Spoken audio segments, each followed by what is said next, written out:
السلام علیکم ورحمۃ اللہ وبرکاتہ۔ میری دعا ہے کہ آپ سب خیریت سے ہوں اور اللہ کی عطا کردہ نعمتوں کے شکر گزار ہوں۔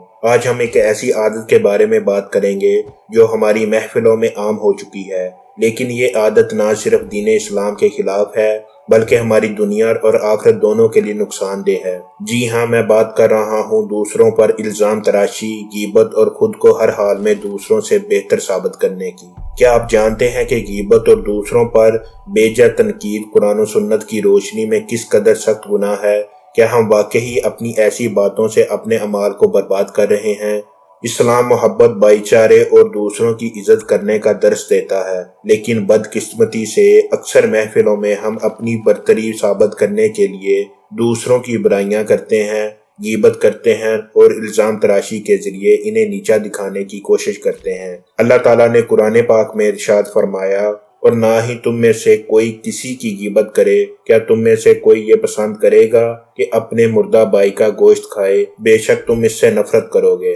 یہ آیت ہمیں سمجھاتی ہے کہ غیبت کرنا مردہ بھائی کا گوشت کھانے کے برابر ہے، اور یہ اللہ کے نزدیک ایک انتہائی ناپسندیدہ عمل ہے۔ رسول اللہ صلی اللہ علیہ وآلہ وسلم نے ارشاد فرمایا، کیا تم جانتے ہو کہ غیبت کیا ہے؟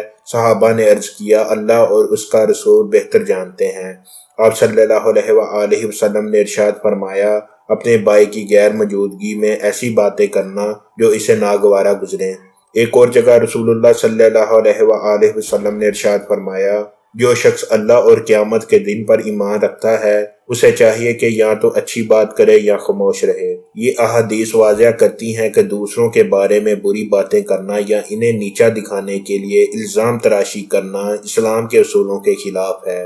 جب بھی کوئی ایسی بات ذہن میں آئے جس سے کسی کی برائی ہو تو فوراً اپنے آپ کو روکیں اور اللہ سے مغفرت طلب کریں۔ اگر کسی نے آپ کے ساتھ غلط کیا ہو تو اس کے لیے دعا کریں اور اپنے دل کو صاف رکھیں۔ الزام تراشی اور غیبت کرنے سے آپ کے اعمال ضائع ہو سکتے ہیں۔ محفلوں میں اگر دوسروں کی برائی ہو رہی ہو تو فوراً موضوع بدل دیں یا نرمی سے سمجھائیں کہ یہ عمل غلط ہے۔ یاد رکھیں کہ دوسروں کی عزت کو نقصان پہنچانا دراصل اپنے اعمال کو ضائع کرنے کے مترادف ہے۔ اپنے وقت اور زبان کو ایسے اعمال میں صرف کریں جو اللہ کے قریب لے جائیں، نہ کہ ایسے گناہوں میں جو دنیا اور آخرت دونوں کے لیے نقصان دہ ہو۔ آخرت میں دعا ہے کہ اللہ تعالی ہمیں اپنی زبان اور دل کو پاک رکھنے کی توفیق عطا فرمائے اور ہمیں دوسروں کی عزت کرنے والا بنائے۔ آمین۔